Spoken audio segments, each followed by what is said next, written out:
From Dallas, Texas, the flash, apparently official, President Kennedy died at 1 p.m. Central Standard Time.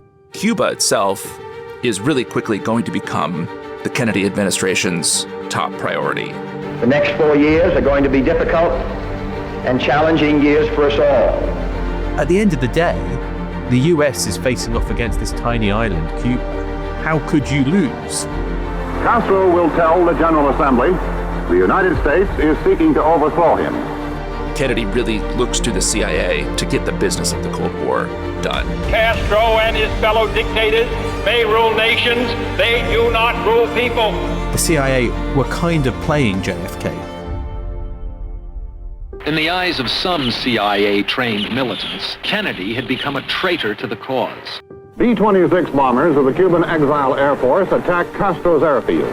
Everything that could go wrong does. Out of ammunition, men fighting in water, if no help given, Blue Beach lost. The airstrike has humiliated the United States before the world.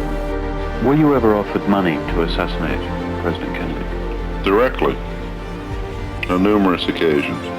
It is clear that the forces of communism are not to be underestimated in Cuba or anywhere else in the world.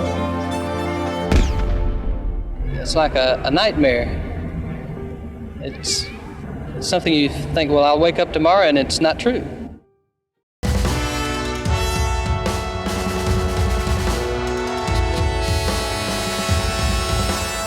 We still know too little about the real situation inside Cuba, although we are taking energetic steps to learn more. However, some salient facts are known. It is known that the communist regime is an active Sino-Soviet spearhead in our hemisphere, and that communist controls inside Cuba are severe. Also, there's evidence that the repressive measures of the communists, together with disappointments in Castro's economic dependency on the communist formula, have resulted in an anti-regime atmosphere among the Cuban people, which makes a resistance program a distinct and present possibility. Since late November, we've been working hard to reorient the operational concepts within the US government and to develop the hard intelligence and operational assets required for success in our task. Americans once ran a successful revolution. It was run from within and succeeded because there was timely and strong political, economic, and military help by nations outside who supported our cause. Using this same concept of revolution from within, we must now help the Cuban people to stamp out tyranny and gain their liberty. Well, welcome to The Rest is Classified. I'm Gordon Carrera. And I'm David McCloskey. That was Brigadier General Edward Lansdale, writing in a top-secret memo for the White House in February 1962, entitled The Cuba Project, which sounds like the title of a kind of one of those sinister conspiracy theory films. It's a good spy novel title, I think. It is, The Cuba Project. It's got some legs, yeah. But we're now in the aftermath of the Bay of Pigs, the kind of fiasco, disaster, whatever other word you can use to talk about it. But it's not the end, is it, of the story of JFK, the CIA, Castro, and the kind of battle between those different parties. I mean, if anything, the heat's actually going to get turned up after the US failure. If you were expecting the Kennedy brothers to just sort of let Castro go after Bay of Pigs and go find some other political problem to deal with, you're wrong. I mean, as we teased at the end of the last episode, I think one of the most impactful consequences of the Bay of Pigs is that the Kennedy brothers, and now it's the brothers, because JFK has pulled Bobby in to essentially run Cuba at the National Security Council and White House. They are even more committed, bizarrely, to ousting Castro.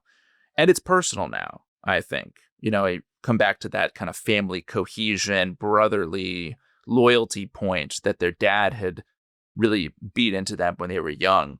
Although, as we'll see, lots of different bureaucratic elements of the U.S. government will get involved in this next phase of the fight against Castro. But it looks a lot like Kennedy's v. Castro at this point in time. And their attitudes on Cuba haven't really changed after Bay of Pigs. There are National Security Council meetings in the weeks after the Bay of Pigs that show that U.S. policy is still aimed at the downfall of Castro. Bobby Kennedy is going to set up a new special group, parentheses augmented, at the National Security Council to deal specifically with Cuba. And despite the fiasco at Bay of Pigs, I mean, the CIA is still working the Cuba target. Brigade 2506 might be gone, but the CIA has a commando unit that's got 35 exiles in it. It's got dozens of agents and radio operators that it can infiltrate into Cuba. It's got 26 agents in Cuba, most in Havana, that the agency is in contact with. There's still support to exile groups. They're still running that propaganda unit, Radio Swan, that's pumping CIA kind of written and funded programming onto the airwaves in Cuba.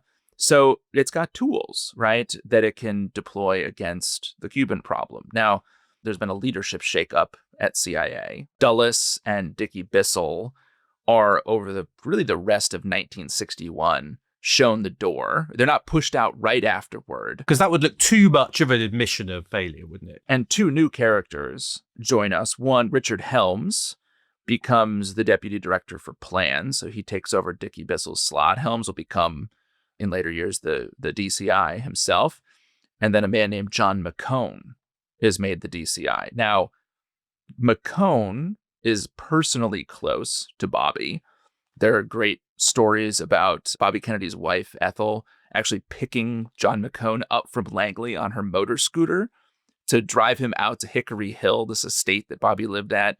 Bobby really, in this part of the story, becomes, I would argue, a micromanager of the Cuba effort. And keep in mind, Bobby Kennedy is the Attorney General of the United States of America at this stage.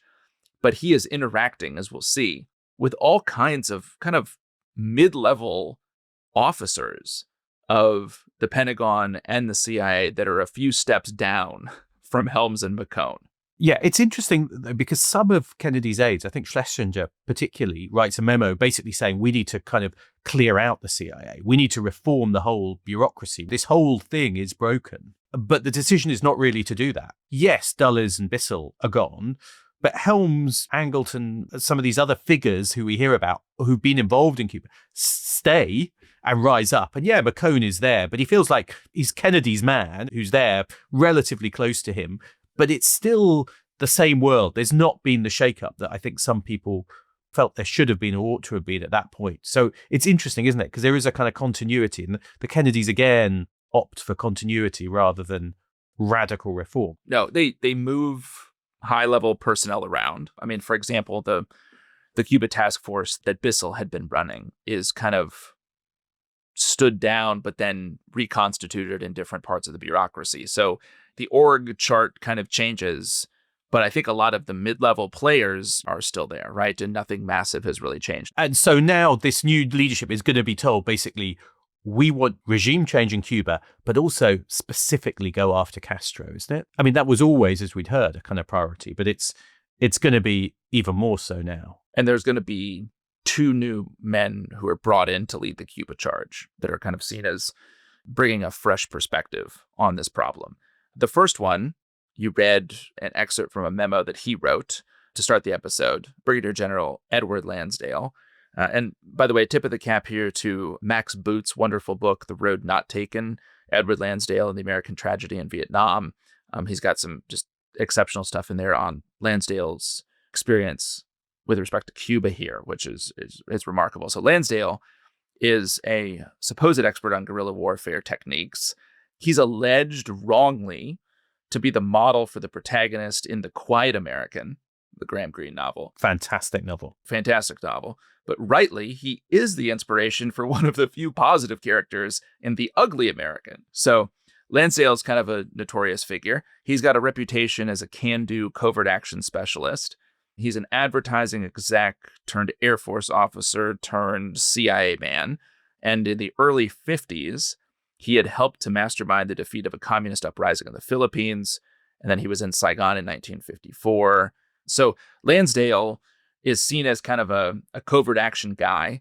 He's got no experience in Cuba. The Kennedys, Bobby, see this as an asset. So he's kind of bringing in a fresh perspective.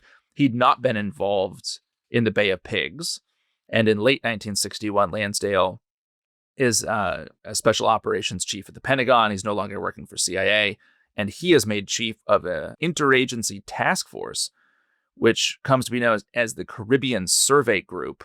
And for cover purposes, it's given a much better name, Gordon, which is Operation Mongoose. Good code name. Which is a good code name. Good code name. It will report directly into Bobby Kennedy's special group Augmented at the National Security Council. And the goal is to put as much pressure as possible on Fidel Castro. And what Lansdale does is he produces a wild, pretty detailed, and also, I would argue kind of thoroughly delusional plan for Cuba in February of 1962. So we're not yet a year away from the Bay of Pigs.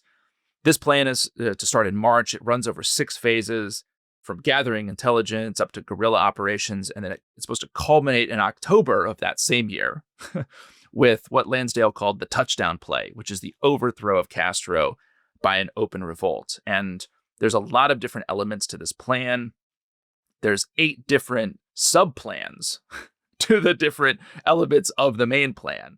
It includes things like inserting Pathfinder agents, establishing a clandestine headquarters, conducting work slowdown, sabotage, and all of this sort of culminates in the overthrow of Fidel. After being briefed on the plan, RFK says that Mongoose is to be the top priority of the U.S. government. All else is secondary. No time, money, effort, or manpower is to be spared. Some of the ideas in Mongoose are run-of-the-mill, like blowing up infrastructure, burning down crops, broader sabotage, all things that had been considered before, right? Yeah, how do you destabilize the regime? In one case, actually, a team was inserted into Cuba, and then they used Belgian diplomatic pouches to smuggle in spy gear.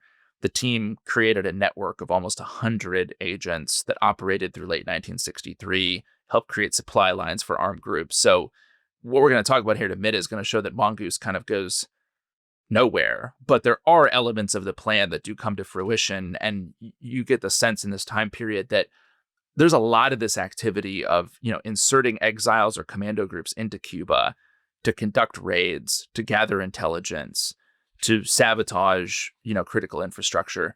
But it's kind of happening slowly and in a little bit of a drip. So by really the middle of summer 1962, the CIA expected that 11 teams would have been inserted into Cuba, but a huge number of the missions have been aborted at sea. Agency operations had managed to only really plant 4 or so supply caches in Cuba, and they had plans for sabotage, but most of the sabotage that had been carried out by summertime had been sparked by Cuban exiles directly, who were kind of freelancing rather than by the CIA. And so that's the kind of, if you like, the more obvious side. But I guess what this period becomes known for is some of the wackier ideas, which come out precisely because the mainstream ideas are clearly not working, not effective, probably not going to work. So you get this sense that people in the CIA are kind of like, hell, what can we do? Maybe partly what can we do to keep RFK off our backs and show we're doing something? They're just throwing out some of these ideas, which some of them are bizarre, aren't they?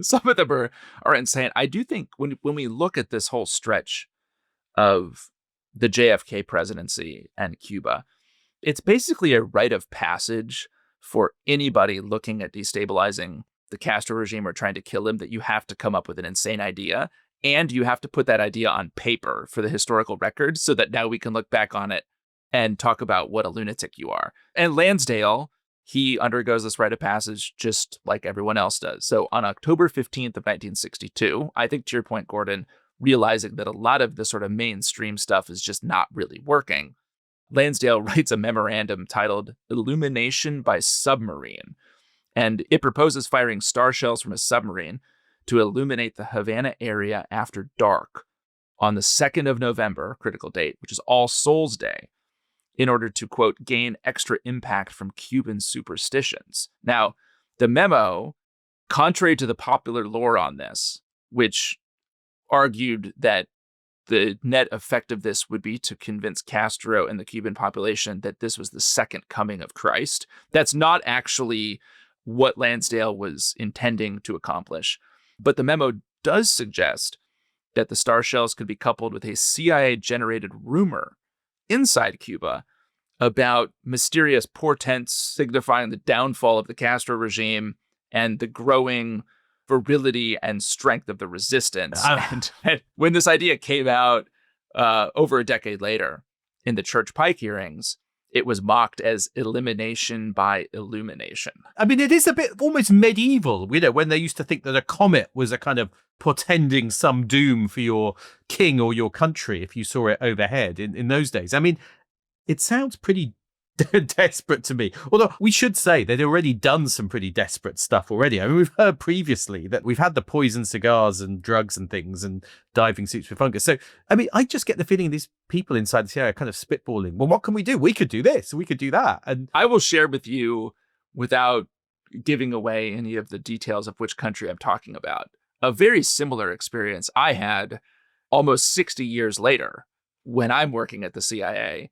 And there's a covert action program that is targeting an unspecified country. And we had written a paper on the pillars of support that this particular regime enjoyed. And the tasking that came to us was, doesn't matter how crazy the idea, give us a list of all of the different things we could do that would chip away at these pillars of support. Don't censor yourself, just write everything down. And so we came up with dozens of ideas, many of which were insane. You're obviously not going to share any of those details. No, I'm not going to share any of the details. But I mean, as we're writing it, it's like some of these are bonkers. It's pub talk, as we'd call it here. The request is to be comprehensive and to not let the risk or, frankly, even just the appropriateness of an idea get in the way. You. So this is a long-standing CIA tradition, obviously. And I mean, some of the ideas here of Mongoose, I mean, just to run through some of them. Operation Free Ride, create unrest and dissension among the Cuban people by airdropping valid Pan Am or KLM one-way airline tickets, good for passage to Mexico City or Caracas. I mean, giving people free airline ticket. I mean, I guess, saying you can get out of the country. I mean, quite expensive, but also I just don't see how that's going to work. I mean, Operation Good Times, disillusion the Cuban population with the Castro image by distribution of fake photographic material, such as an obese Castro with two beauties in any situation desired, ostensibly within a room in the Castro residence lavishly furnished and a table brimming over with the most delectable Cuban food. Airdrop toilet paper into Cuba. That's one of my favorites. Airdrop toilet paper into Cuba with pictures on alternate sheets of Fidel and Khrushchev. I mean, it is slightly childish. It's slightly prank-like, but I guess if you're desperate times call for desperate measures. I mean, this one, which would have been real grim, Operation Northwoods, which was to create pretexts that would provide justification for U.S. military intervention in Cuba. And one idea here was having friendly Cubans in Cuban army uniforms attack Guantanamo Bay. There was another one about potentially carrying out a terror campaign in the Miami area that could be blamed on Castro. False flag, right? I mean, none of these plans are adopted. Yeah, we should say none of them were adopted. Yeah. But I think what they do signal is, number one, the immense amount of pressure that's coming down on Mongoose by Bobby Kennedy to just come up with results, to generate results.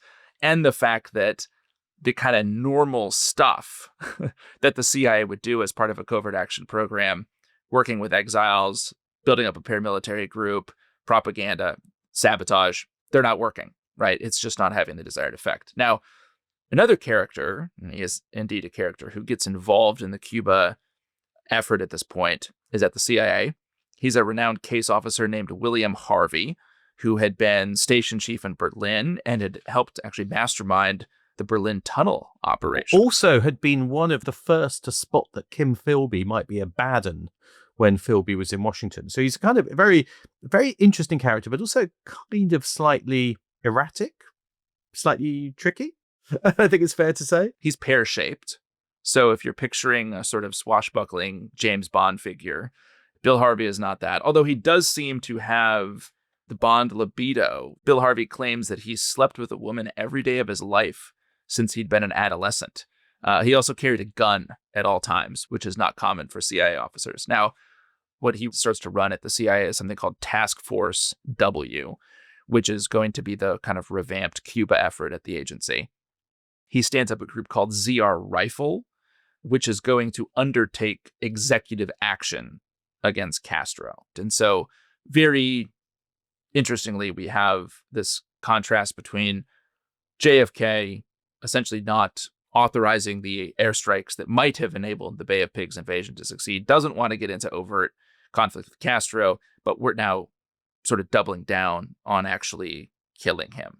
Gordon, we have not talked in a while about our Mafia hitmen friends who had been dispatched to go after Castro, right? Now, Bill Harvey, in kind of the spring, summer of 1961, he takes over that portfolio.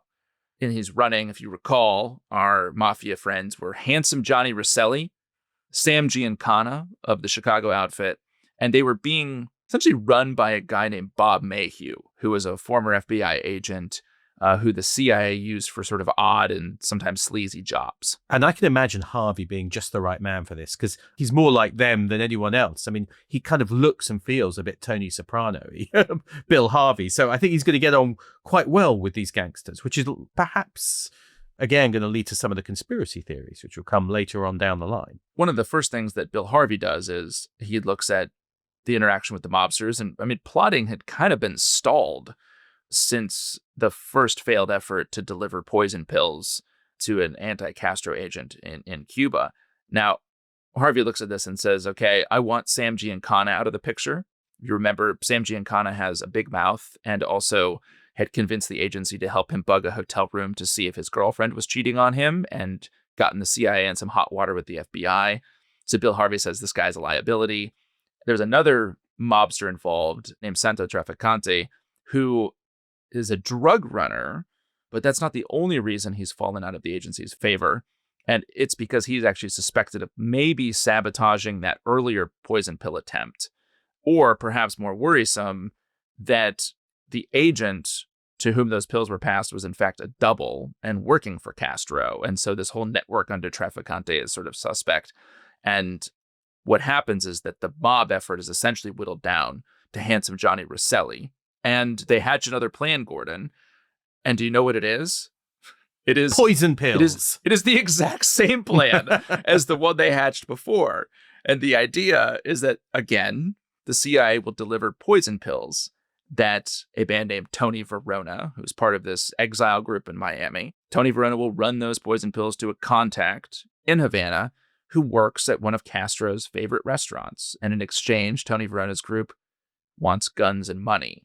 So Bill Harvey and the CIA's chief of station in Miami fill a U-Haul trailer with $5,000 worth of explosives, detonators, 30 caliber rifles, 45 caliber handguns, radios.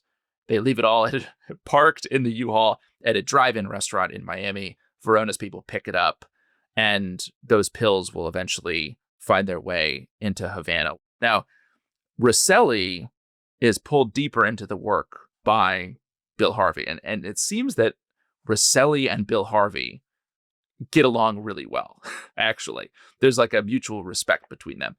Essentially, Rosselli, who is a member of the Mafia, is tapped by Harvey to help organize Cuban exile kind of commando and gun running missions into Cuba, oftentimes outside the purview of the station in Miami. And this is a period where there are just wild stories of near-miss assassination attempts against Fidel.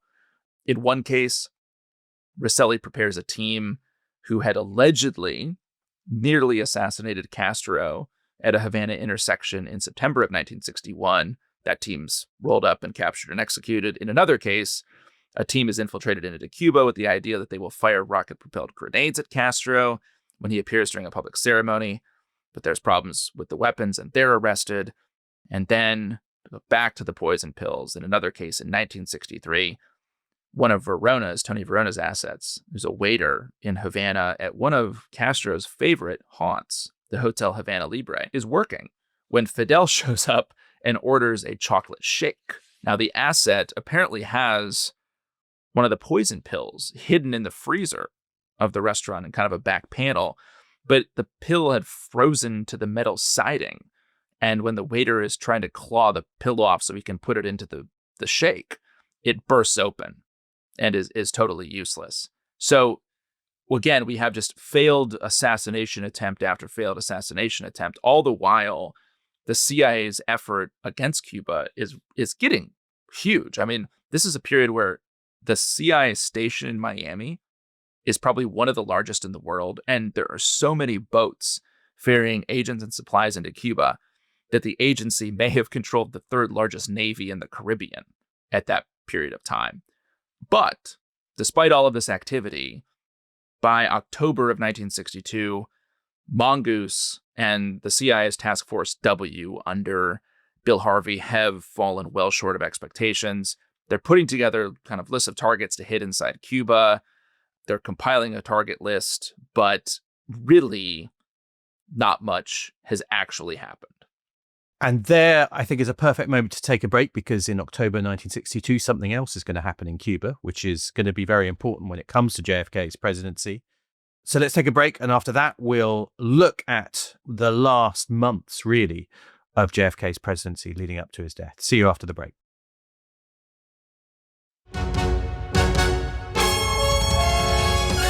Welcome back.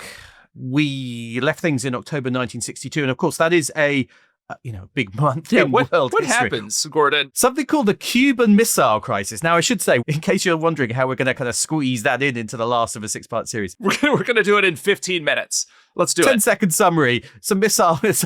No, we're not going to do it in 10 seconds because I think it's worth its own series, particularly because it intersects with some really interesting spy stories about Penkovsky and about imagery intelligence and things like that. But, the crucial point is October 62, US intelligence U-2 spy planes detect the fact that the Soviet Union looks to be putting missiles onto the island of Cuba. And this is going to cause one of the great crises of the Cold War, isn't it? Because President Kennedy is going to have to decide what to do about it, how far to go to confront the Soviet Union about these missiles. The fear being, of course, that they are nuclear-tipped missiles, which are going to be close to the United States. And that is something which he's not willing to tolerate. And it's very interesting, I think, because he learns quite a lot from Bay of Pigs. And one of the things that I think he learns is not necessarily to listen to people like the CIA and the military, because I think he feels that was my mistake that time round. And of course, when it comes to the Cuban Missile Crisis, the military particularly are saying, let's go to war. Let's invade Cuba. Let's go to war.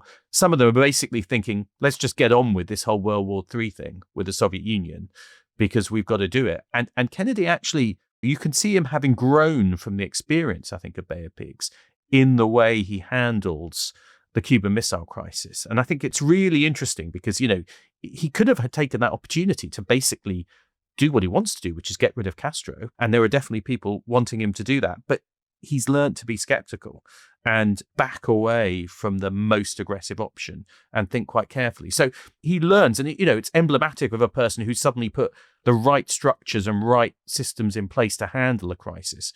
And it comes through very well. But of course, it does leave this issue of Cuba unresolved. But it does have a very significant impact on how the Kennedy administration pursues its goal of eliminating Castro, because those U-2 reconnaissance flights, they showed not just missiles, but actually a massive Soviet military buildup on the island. Aircraft, thousands of troops. Much later, historians will learn that the number was like 40,000 Soviet troops. So all of a sudden, the risk of military or covert action adventures in Cuba has gone way up from the perspective of the White House. So every commando mission, every act of sabotage could result in direct conflict with the Russians, in theory.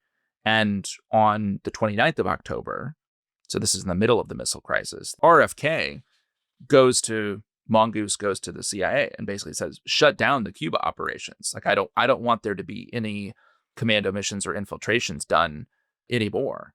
And I think the Russian presence there and the kind of sense of a near miss in the missile crisis, what it does is I think it drives the Kennedys to actually kind of look even more closely at executive action or assassination targeting Castro, rather than this broader effort to kind of sabotage the island or to run exiles or commando raids in that might potentially hit the Russians. A more targeted option is better. But it also leads to a massive row with Bill Harvey, doesn't it?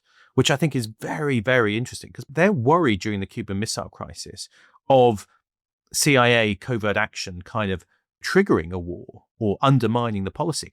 And Bill Harvey is basically kind of still going at it. Well, Bill Harvey sends a team in during the missile crisis. Which is nuts. Which is nuts. And against orders. Harvey had approved an infiltration operation. During the Cuban Missile Crisis. And when RFK finds that out, I mean, he goes absolutely nuts. And it's also, I think, the case that there was kind of simmering personal beef between RFK and Harvey that had been building up. Apparently, there's a story about how the year before, RFK had actually been stopped by Harvey when he was walking out of a room with a classified CIA cable, and Harvey tells him basically, give that back to me. So there's like a personal beef here. I also think that Bill Harvey looked back at Bay of Pigs and said, the Kennedys were responsible for this. There's sort of an actual verbal altercation between Bill Harvey and RFK over the Bay of Pigs that leads McCone, who's the head of the CIA, basically to say, look, Harvey has destroyed himself today. His usefulness has ended. So Bill Harvey gets sent to Rome, although he does meet one more time with handsome Johnny Rosselli in January of 1963. It's a little murky because he pays Rosselli to defray some of his expenses. And then a few weeks later, Harvey tells handsome Johnny that, look, the operation against Castro is terminated, but this bounty, this $150,000 bounty, is still in place. So what seems to have happened in this kind of mafia stream is that throughout 1963, there's probably something like an open contract on Castro that the mob has put out there that's well known inside the Cuban exile community in Miami. So even if the CIA isn't pulling the strings, there's kind of an outstanding mob reward if someone could pull it off. Yeah, and it's also worth just saying, you know, Bill Harvey, who has this massive falling out with the Kennedy White House, blames them for the Bay of Pigs. He clearly leaves with a grievance and a gun.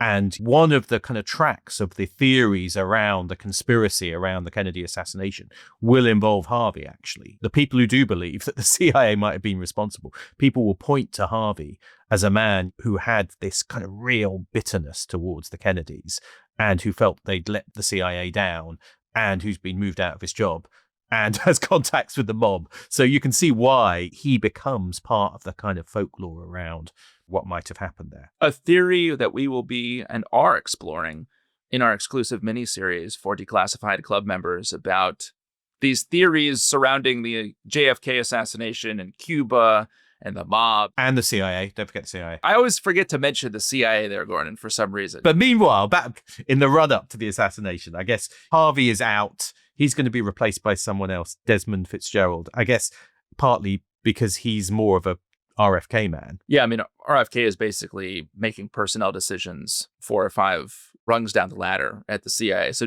Desmond Fitzgerald takes over the Cuba effort at CIA. He's a Harvard man, like the Kennedys, been a lawyer in New York before the Second World War. He's part of this elite kind of Georgetown set of journalists and politicians and CIA men in Washington. Des Fitzgerald sees RFK socially on the weekends, kind of like McCone. Like all good Cuba guys at the CIA, he has his own sort of dabbling with lunatic ideas of how you get rid of Castro. Fitzgerald is the one who apparently came up with the, I think now infamous idea to develop an exploding seashell that would be so attractive that Castro, who was an avid diver, would be sorely tempted to pick it up while he's underwater. This is one of the most stupid ideas. It's no wonder it becomes legendary. How do you know who's going to pick up that particular attractive seashell? That's the problem, Gordon. Or that some other random diver isn't going to, pick it up and blow themselves up. I mean, that's kind of nuts, isn't it?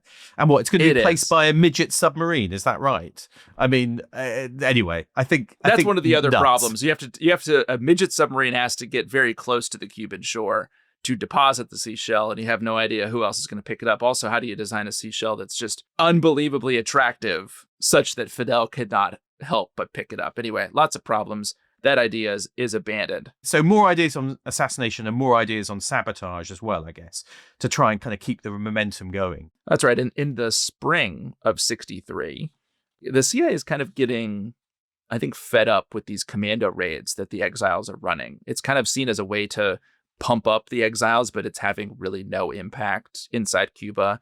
And it, again, runs the risk of direct conflict with the Russians. So in April of 1963, JFK asks for the CIA to go back and come up with an updated sabotage plan. So we get some sense here of like, it's the definition of crazy. You just kind of keep doing the same things over and over again, expecting different results and getting the same one.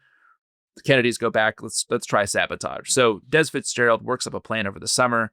In June, he presents his proposal to JFK. The sabotage plan would be targeted at 4 different segments of the Cuban economy: electric power, oil refineries, railroads and highways, manufacturing. The program was designed to kind of interlock with efforts by the exiles to keep conducting these raids. And interestingly, though, Gordon, there's a question at this meeting about whether the Cubans might retaliate in kind. And this seems to be maybe the first or one of the first times that the possibility of any Cuban retaliation appears in notes of discussions at the National Security Council level, which, again, when you're talking about different theories around the assassination, I mean, this is the middle of 1963.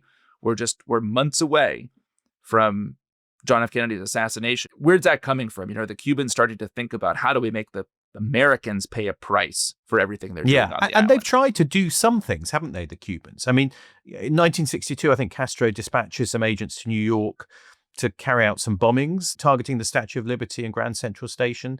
They get caught by the FBI, but it does show that Castro wants to do something, which again feeds into one of the theories around JFK. He knows that they're trying to kill him. There's no doubt about that. So it's not implausible to think he might want to return the favor. One of the other threads here in the last months of JFK's life is that Des Fitzgerald and the CIA are looking for an asset close to Castro who might be willing to help kill him and then to maybe instigate a coup, right? So there is an effort in the fall, or the autumn, as you would be fond of saying, Gordon, to kind of look at the Cuban military, the upper echelons of the Cuban military, and evaluate each of those personalities for suitability as a recruitment target.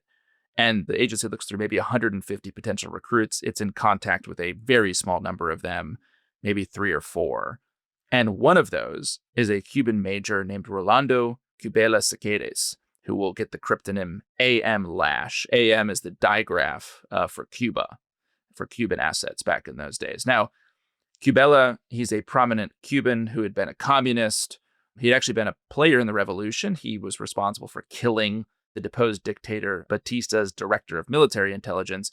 But Cubela has had a falling out with Castro, and he has met with CIA handlers off and on, and always outside of Cuba. Since 1961. He's considered defecting. He's gone back into Cuba for periods of time and been incommunicado. He's refused a polygraph. He's really hot-headed and very mercurial, so he's not a great asset from the standpoint of having any kind of control over him. What the CIA had tried to set him up with from a commo standpoint was the idea that he would have a one-way listen radio receiver, right? And the idea with that is that the agency would send messages into Cuba on the radio, but he would not respond back, which would make it much harder to track the frequencies. He would respond back using secret writing. That combo plan had not actually worked when he was inside Cuba, so he had gone dark. But by September of 63, the CIA has reestablished contact with Cubela, and he seems to be warming up to the idea of helping to instigate a coup, but again, in a sign of just how rough of an asset this guy was to handle. In order to do that, he wants to meet with Bobby Kennedy, which, of course, is a no-go. So instead, Desmond Fitzgerald flies to Paris to meet him. And of course, the whole idea here is maybe this guy would run a military coup for us, right? And we can handle Castro that way. What Cubela wants is an indication of some kind of policy support from the Kennedys. He wants weapons, he wants explosives, and he wants a means of protecting himself in a confrontation with Castro or his security forces. Now, there has been endless speculation about whether Cubela was real or whether he was a dangle from Castro in this period. And of course, it's fed these conspiracy theories that, Castro knew in the days and weeks running up to JFK's assassination, the CIA was actually trying to instigate a military coup against him. So there's arguments and theories on both sides. But what is clear is that the agency ends up authorizing a bundle of weapons for Cubela that'll be hidden at a cache inside Cuba. And while Des Fitzgerald says, look, we don't want to kill Castro, it's clear that the agency also seems to be arming Cubela with weapons that he could use in just such a case. And what ends up being delivered to him and worked on by the Technical Services Division inside CIA, is that Fitzgerald gives to Cubella a poison-injecting pen. It's a paper-made pen filled with a poisoned hypodermic syringe, and Cubella has to fill it with Blackleaf 40, which is this kind of lethal mix of nicotine and pesticide. The CIA report later said that the pen's needle is so fine that the victim would hardly feel it when it was inserted. The pen, Gordon, which the CIA hopes will finally put an end to Fidel Castro, is delivered to Cubella on, when else? November the 22nd of 1963. A fateful day. I guess that pen has echoes, doesn't it, of the ricin umbrella tip used against Markov in London many years later, as a kind of a device where someone will barely notice that they've been poisoned. But yes, so the pen is delivered to Cubella on that day. And that is, of course, what will be the final day of JFK's presidency, November the 22nd, 1963. That's right. It's a bright, sunny, and windy day in Dallas, Texas. Where you are now. 10 minutes from where I'm recording this. JFK is at the tail end of a 4-day tour of Texas. He's been to San Antonio, Houston, Fort Worth. He's now in Dallas. After Dallas, he's planning to go on to Austin and then spend the weekend at his vice president LBJ's East Texas ranch. JFK wakes up that morning in Fort Worth. There's a small rally that he attends across the street from his hotel. He goes to a breakfast. And when he returns to his hotel room, his wife Jackie shows him a full-page ad in the paper that is highly critical of him. And he makes this famous comment that they're in nut country, which I love that the city that I now live in is referred to as nut country. And he says that, someone could have assassinated him with a pistol the previous evening. So at 12:30 p.m., JFK on that bright sunny day is riding in an open-top motorcade accompanied by Jackie, the governor of Texas, and the governor's wife. And they're driving through downtown Dallas. He's headed to a luncheon at the Dallas Trade Mart. The motorcade passes through Dealey Plaza. At that time, it's a grassy square surrounded by fountains and concrete pergolas. And there are 3 shots, although some will say as many as 6, but 3 shots are fired. The first one is a miss. The second one, about 3.5 seconds later, tears through JFK's upper back between his neck and right shoulder and exits through his neck, hits Governor Connolly. The third, 5 seconds later, is a straight-on shot through the brain. He is rushed to Parkland Hospital and declared dead by 1 p.m. Later that day, of course, Lee Harvey Oswald is arrested on suspicion of being the lone gunman who murdered John F. Kennedy. And, Gordon, case closed, right? And just 3 shots, no magic bullet, no grassy knoll. Well, that's the thing, is it's part of the resonance of this entire story today is coming out of the fact that case is absolutely not closed. In the minds of most Americans, case not closed. We'll get into this obviously much more in the miniseries, some of the theories around it. I think what's so important is if you see that moment of the assassination in the context of what has come before, you can start to see where the theories come from, because you can start to see, the kind of anger from Cuban exiles. You can see the anger from some parts of the CIA. You can see the anger and the relationship between the CIA and the mob. And you start to see this web which can be woven into an idea that it wasn't a lone gunman. And of course, Lee Harvey Oswald as well is such an extraordinary character. I mean, this is someone who has defected to the Soviet Union, who approaches Soviet embassies after redefecting back to the United States in Mexico City, who's involved in kind of Cuba campaigning in New Orleans. So the kind of overlap between the Cold War, between the Soviet Union, but also between the Cuban issue specifically is all there in the gunman Lee Harvey Oswald. So with this kind of context, it's not hard to understand why there will be so much focus on the question of whether it really was a lone gunman or not. And finally, I mean, the big investigation, the Warren Commission, who's going to be appointed the Warren Commission? Oh, I knew you were going to bring this Alan up. Dulles. Alan Everyone's Dulles. favorite shadowy spy master gets appointed to the commission, which kind of very much wants to say it's a lone gunman. Now, I'm not saying it's not a lone gunman, we'll come to that later. But there's a kind of pressure to not open up the can of worms about all these other things. And there are all these other secrets, about what the CIA has been up to, about Cuba, about the mob, about assassination plots, which will feed into that. And it's that secrecy, which is still only now, with more releases in the recent months being unwrapped. But I think you can also draw a pretty straight line that begins in this period, and it includes Bay of Pigs, the zany and oftentimes illegal plotting by the CIA against Castro, and the Warren Commission. And you look at those three things, and I think the Warren Commission, as we'll talk about in the miniseries, kind of riddled with politics and problems and, conspiracies of its own. You can look at those three things and kind of draw a line to say, this is a period where prior to this, in the 50s, the 40s, there was a knee-jerk trust of institutions and government by most Americans. And after, you no longer have that.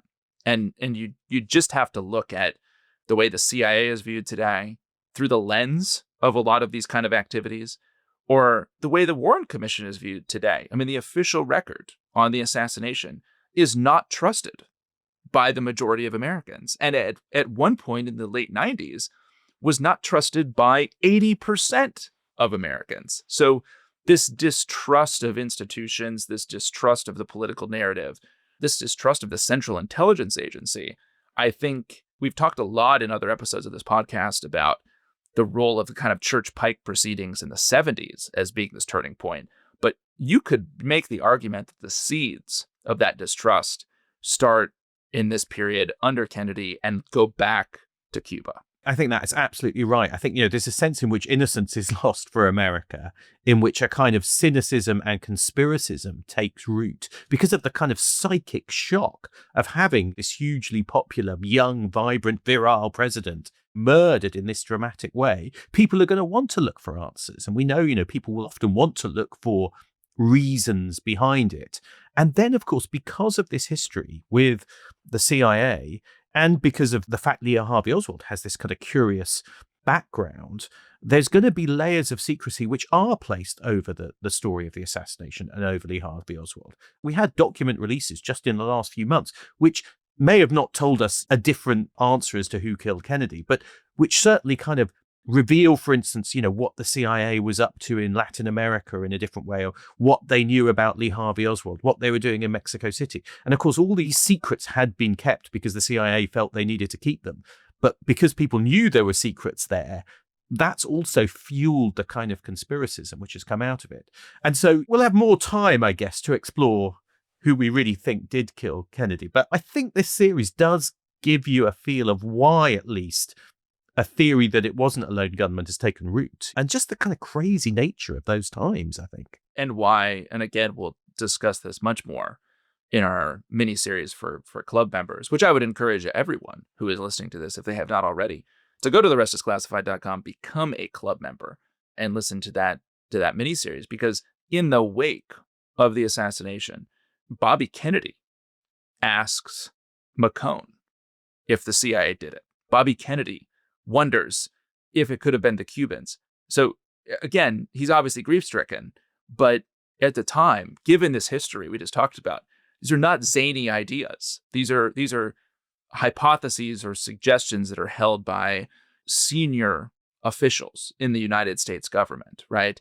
I do think also the connection between Cuba, Bay of Pigs, Kennedy, the agency, and the deepening involvement of the United States in Vietnam is also an enduring legacy of this time period, where when JFK takes office, there are maybe a few hundred American advisors in Vietnam. And by the time he's shot on November 22nd, 1963, there's over 15,000.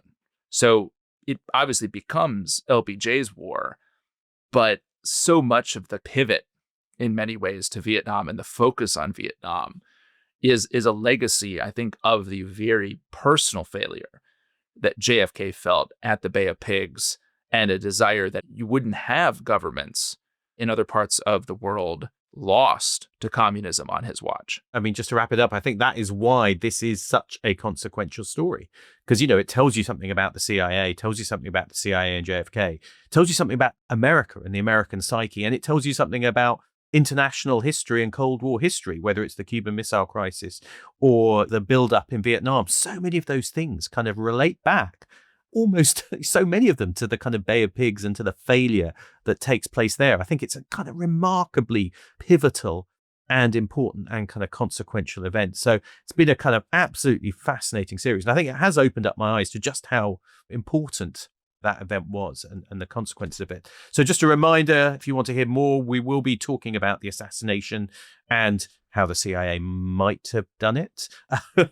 But David scoffing, and the laughing at them, and the Cubans, and the mob, and the mob. We're gonna look at all the alternatives that connect into this story, with the mooch amongst others. Yeah. So do join up if you want to hear that. But otherwise, we'll see you next time. We'll see you next time.